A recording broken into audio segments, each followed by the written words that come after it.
JTR, n'est-ce pas, comme tu le dis. Comment est né le concept du journal? Le JTR, c'est né juste après la période, après le 23 juin 2011. Je veux dire, c'est là que le déclic a été, c'est là qu'il y a eu déclic. On s'est dit, il y a beaucoup de choses qui se passent, mais il n'y a pas de média. Bon, maintenant, c'est un média qui va continuer à garder les gens informés. Donc, il fallait qu'on crée un média. Bon, maintenant, mouvement Y en a marre, nous de cette période bobu. Donc, c'était des jeunes activistes. C'est devenu des gens qui baissent ces médias, ces paysages culturels et politiques et sociaux. Donc, c'est des jeunes qui sont tout le temps, qui essaient de garder les gens éveillés. Donc ça, c'est une chose pour nous motiver. On s'est dit, écoute, on va essayer, nous aussi, de notre côté, de créer un média qui va continuer à garder les gens éveillés. Donc, un média qui va être à la fois un média pour être un lanceur d'alerte, mais aussi un média qui nous permet à nous de dire ce qu'on pense. Parce qu'on s'est rendu compte à un moment qu'il y avait tellement de réseaux sociaux, tellement de sites web, tellement d'informations, tellement de fake news, que pour nous, xam lan moo ci lu baax léegi lu bon li c'était tout un problème donc ñu ne ok dañuy créer suñu média li ñu xalaat la ñuy wax amul kenn ku ñuy dicter amul kenn ku ñuy téléguidé amul kenn ku ñuy télécommandé ne lii ngeen war a wax ak fii ngeen ko war a waxee donc c'est comme ça que le journal Rappé est né donc en 2013 si la ñu commencé diviser suñu numéro 0 en mars 2013 lañ def avril 2013 lañ def numéro 0 bu jàll sur YouTube et puis après ça a été repris par la 2STV. Évidemment, c'est une bonne chose, osons le dire, je peux dire. Techniquement, c'est un travail, parce que kuy xool li nga xamante ni moo di vidéo bi da ngay xam ne ñi liggéey nañu carrément parce que nekkul loo xamante ne ni lu yomb la. Donc, comment ça se passe? Techniquement, il faut d'abord, li gën a jafe mooy trouver les informations. Et comme je disais tout à l'heure, il faut mu ñëwaat ci mot bi utile. Loo xamante ne boo ci waxee dina mën a jëriñ nit ki. Donc, il faut trouver les informations utiles. Une, et de deux, il faut savoir décortiquer ces informations. Parce que parfois, on a des informations, doit comprendre yenn termes, doit comprendre le sens réel de cette information. Donc, on est obligé d'appeler des amis journalistes ou des amis qui travaillent dans ce domaine-là. Donc, si nous voyons environnement, on va aller chercher la documentation, mais aussi, on va essayer d'appeler des gens qui sont directement touchés. Si nous voyons environnement, centrale à charbon, bien Bargny, dañoo déplacé wu jël suñu oto dem ba foofu filmer ay waa dëkk bi laaj leen suñu wax ci l'avancée de la mer bi am Saint-Louis langue de Barbare bi nga xamante ni ça commence à être de plus en plus ñu ngi disparaître parce que digue bi dafa cédé dañuy wàcc ba foofu gis population yi fi ñu leen reloger recaser waxtaan ak ñoom pour mun ci bind suñuy wax ci politique. Bien sûr, on a des gens, peut-être, on fait des analyses. C'est beaucoup plus facile de parler de politique, en fait. Parce que comme Sénégal, 99% du temps, on parle de politique. Parler de politique, moi, en fait. Les gens qui ont fait ce journal Rappé, moi, def ay sujets qui ne sont pas des sujets politiques et qui sont des sujets utiles. Donc, si nous parlons de l'eau, donc on écrit, on a une musique, on a un beatmaker, on nous instruit, nous bindé ci kawam, suñu bindé ci kawam ñu enregistrer. Suñu bindé dañuy enregistrer ba paré. Ensuite léegi ñu def playback bi lendemain wala sur lendemain bi ñu def playback bi suñu paree jël image d'illustration ñu monter ko léegi day mel ni clip en fait donc da ngay gis ñu toog ci kii bi tout ça mais dañ koy monter comme bu doon benn clip vidéo la ñu doon monter donc après post production bi suñu paree distribuer ko ci réseaux sociaux yi am tamit ay benn community manager boo xamante liggéey moom mooy maximum partage ko ba ñëpp di ci coow ba ñëpp jot ci ko. D'accord, on dirait que temps lay jël nag loolu noonu. Au minimum 3 jours à 4 jours pour am benn numéro JTR waaw. D'accord, est-ce que c'est un objectif atteindre ngeen ko? Je pense que à un certain moment xaw nañu mun nañ ne atteindre nañ benn partie objectif bi parce que bi ñu commencé rap comme je vous disais tout à l'heure dañ doon copier américain yi li ñu doon def dañ doon copier rappeurs américains yi seen solin seen message seen xam nga seen lépp lañ doon copier en fait et il se trouve en fait qu'à un certain moment on s'est dit ñun bu ñu demee ba 2018 2019 am ay nit ñoo xamante ne dañuy xool li xew Sénégal ñoom tamit ñu commencé ko copier ça veut dire que c'est quelque chose de bien c'est-à-dire que au moins que ni am nañu benn influence sunu musique bi ñuy def am na influence donc ça veut dire que journal Rappé boo gisee par exemple ay ñu koy reprendre ba ay Madagascar ay Vietnam ay Jamaïque ça veut dire que am nañu benn partie si sunu objectif atteindre nañ ko parce que li ñu bëggoon mooy jeunes yi mun a utiliser médium bi nga xam moom mooy rap bi ak médium bi nekk rap ñu mun si dugal benn contenu boo xamante ne ça va pas juste se limiter à parler de je suis le plus fort, je suis le plus beau, mais créer un médium qui puisse être benn médium de xamante ne ni ñëpp ci gis. ñëpp koy mun a utiliser. loolu moo ñu ñoroon quoi def loo xamante ne nit ñi nañ ko mën a utiliser dina leen mën a jëriñ et je pense que de ce côté-ci je pense que atteindre nañu objectif bi. D'accord donc dañuy bi ñu jógee si li nga xamante ni moo di journal rap bi dañuy xuus tuuti defoon nga fi ay jamono benn tube boo xamante ne ni mu nga tuddee woon ko Adja Maana mu mel ni foofu noonu xale yi jigéen ñi nga doon waxal que ni dañu bëgg ku nekk da ngay bëgg dem wuti ji succès siiw genre demee noonu lan moo la inspiré à ce que nga jël thème boobu noonu nga. mooy li ma la expliqué sànq rek boo xoolee ci Adja Maana même boo xoolee yenn terme de référence yi li ñuy dund chaque jour moom mooy nekk ci morceau yi bu fekkente ne dañu moment boobu en fait li ma constaté woon mooy effectivement mooy début wu buzz et je pense qu'au Sénégal li dañuy xewal ay phénomènes par exemple jamono bi ñuy def Adja Maana Facebook moo amoon je crois Face Dakar Seneweb juste au début sites yi bëriwuñu woon ba pare amuñu woon par exemple bëriwuñu woon ay réseaux sociaux bëriwuñu woon Instagram amul woon Snapchat amul woon yooyu yëpp après la ñëw donc c'était déjà à cette époque-là attirer l'attention des gens di leen wax lii nii moom mooy jamono bi ñu nekk nii jamono yu wut buzz la xew jaay sa bopp avant pour nga siiw wala par exemple buzz da nga ko doon wut si kaw nga am looy jaay nga am talent soit nga nekk mannequin boo nekkee mannequin c'est normal nga poster ay photo pour que bu la kenn soxlaa par exemple pour def ay défilé mu woo la n'est-ce pas bu fekkente ne tamit pour artiste nga c'est normal nga poster say vidéo et cetera pour que nit ki bu la soxlaa pour concert wala affaire yooyu mu mun a gis say vidéo n'est-ce pas mais il se trouve en fait que y a une génération bu bees boo xamante ne soxlawul am talent pour siiw et tu vois parce que léegi le succès n'est pas forcément rattaché au talent on peut avoir du succès juste en étant belle donc am na ñoo xamante ne ils savent s'en servir tey jii ni boo xoolee benn li ñu woowee les influenceurs boo xoolee benn Niakharañ Lo c'est un influenceur c'est quelqu'un boo xamante ne il réussit à travers ses posts à drainer des gens léegi nit ñi ñëw si par exemple di visiter lan la ñuy xool comment il vit parce que léegi on est dans un monde boo xamante ne li ngay jaay mooy sa lifestyle mooy sa style de vie si tu es quelqu'un boo xamante ne tu vois des gens qui sont des comédiens qui postent des vidéos sur YouTube qui postent des vidéos sur les réseaux sociaux ils postent des vidéos parce que am na fu ñu toll producteur jafe na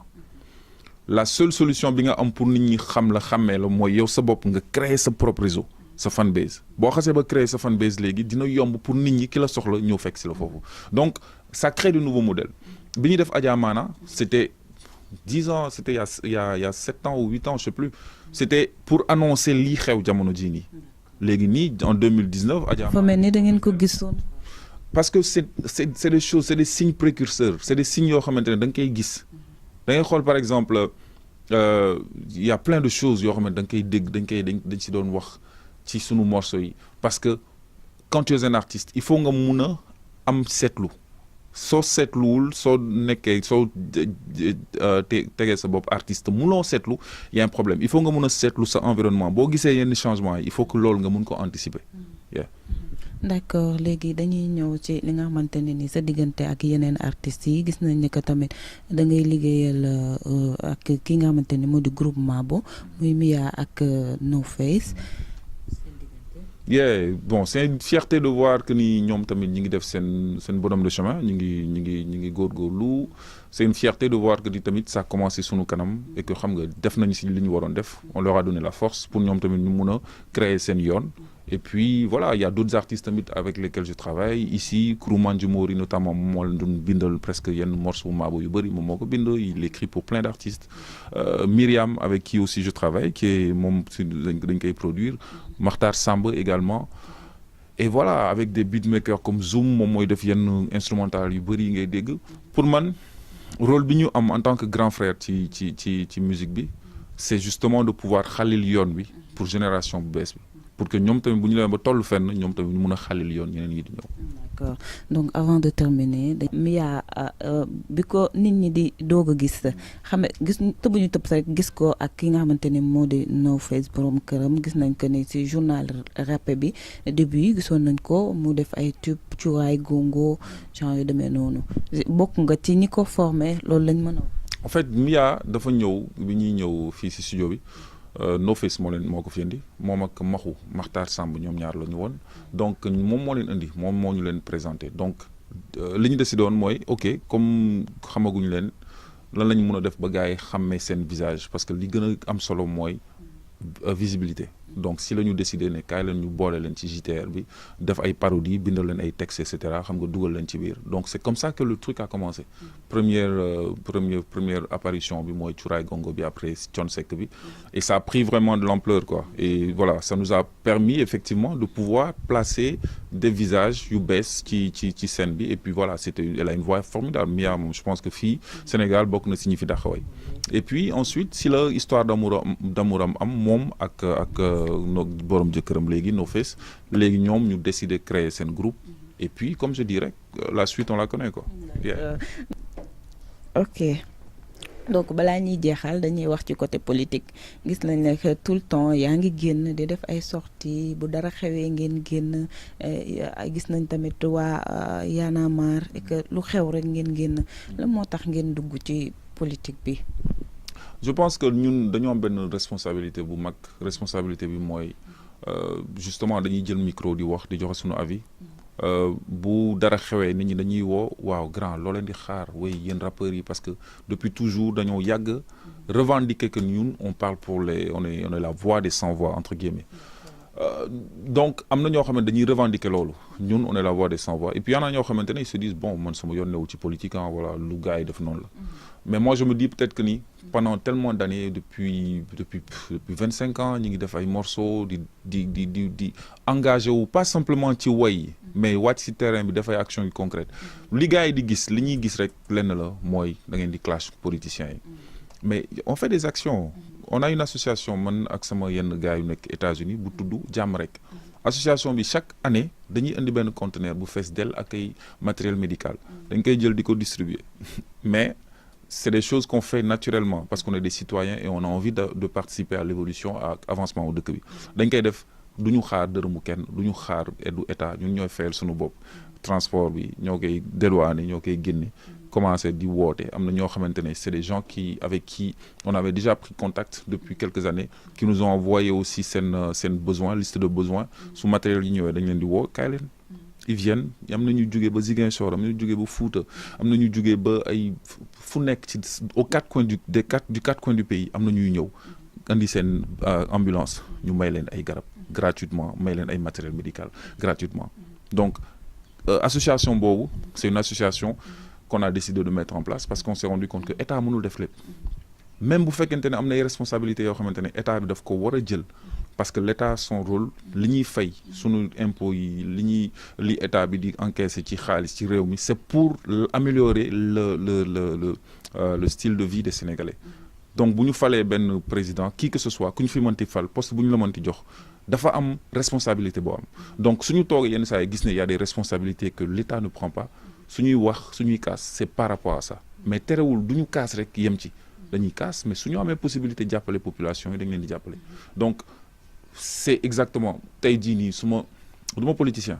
j'ai pas besoin de postuler pour xam nga pour dëggal sama position j'ai pas besoin de ça parce que li may def maa ngi koy def. mais pourquoi pas. je sais pas je me dis que c'est un travail peut-être que ni dans quelques années quand su ma demee ba arrêter musique et que j'ai envie de faire autre chose. kon nit ñi mën nañ xaar peut-être un jour. mais je me dis mun naa gën a jëriñ sama dëkk sans pour autant être politicien. parce que malheureusement politique dafa am benn connotation bu négative bu mu àndal c'est-à-dire que léegi boo nee politicien rek la politicien nga automatiquement dañu ne ñii ay dóorkat lañ et malheureusement tu vois c'est un truc qui est un peu négatif suñuy politique xëy na sama koñ nga xam ne fa ma dëkk. mun naa dem par exemple pour nekk conseiller municipal wala pour nekk ci mairie bi bu boobaa si lay gën a jëriñ sama askan que su ma naree nekk ay xam nga présenté wu pour nekk yenn postes yi parce que peut-être njëriñ bi ma mun a amal sama askan maa ngi koy amee à partir de yenn postes yu ndaw yi donc ce n'est pas du ngistal du politique su ma naree politique du ma ko def pour ngistal mais ce qui est certain c'est que bu ñuy kaas que ce soit nous que ce soit ñoom Malal que ce soit ay Matador que ce soit ay Awadi ou whatever parce que population bi benn moment dañuy soxla nit ñi rappeurs yi bañ a wax fàtte seen mbébét ñoom pour wax seen problème kese et malheureusement génération bu bees bi nii li si ëpp lu ñuy wax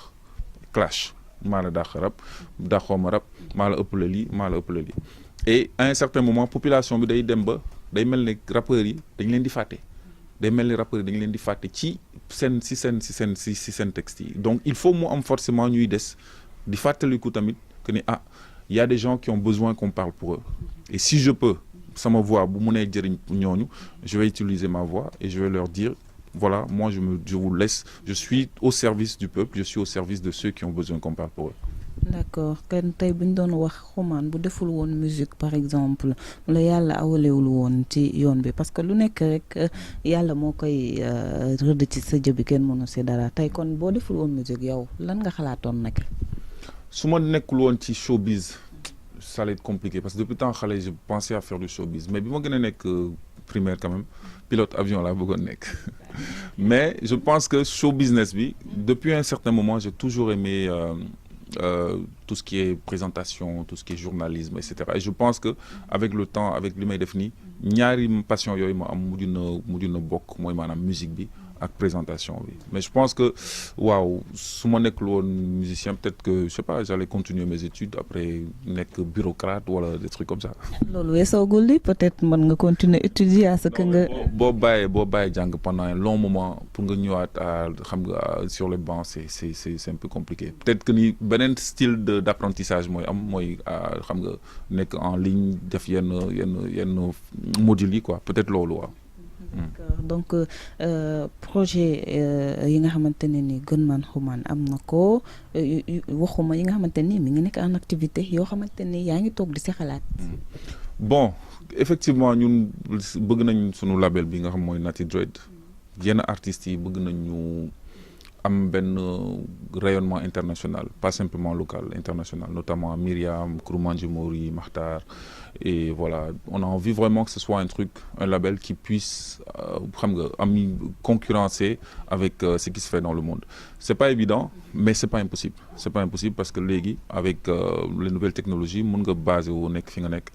poster say yenn vidéo yi mun na wër monde bi et puis mun nga am benn succès boo xamante ne c'est un succès même en dehors de ton pays sans pour autant faire yenn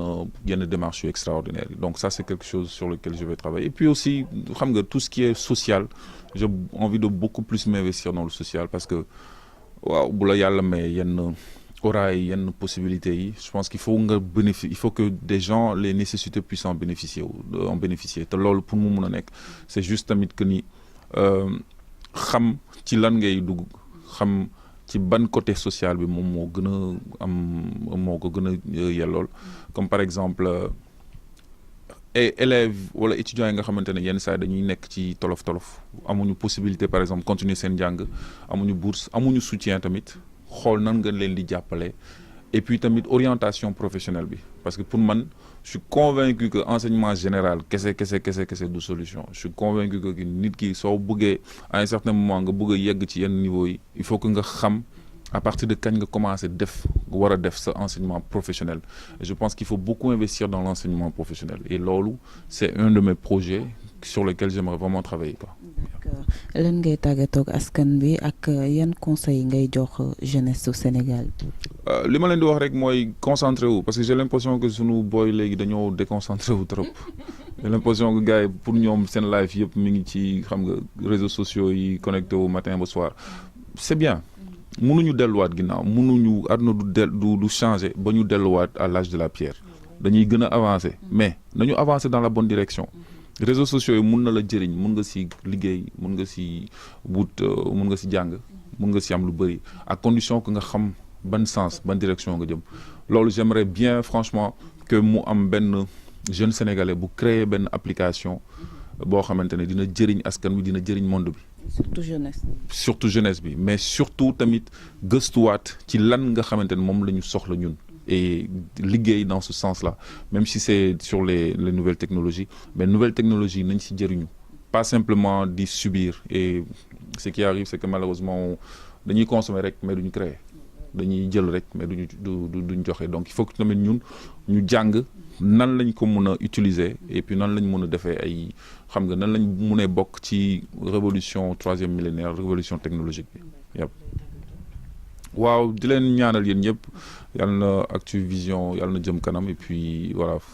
continuer à faire du bon boulot et puis encore une fois site internet yi tamit ñu ngi leen di ñaan ngir yàlla tamit ngeen jàppale ñu ci yenn waaw parce que yenn saa da ngay dugg ci yenn sites yi tu as l'impression franchement que voilà tu sais pas où est l'information tu sais plus ban site mooy site d'information ban mooy site mooy people ban site donc finalement day xaw a jaxasoo quoi et parfois on a envie tu vois ku bëgg a dugg people il y a des sites qui se dédient à ça nga dugg foofu ku bëgg information et information impartiale surtout loolu moo gën a jafe donc di leen ñaanal tamit bon yàlla na leeral seen yoon.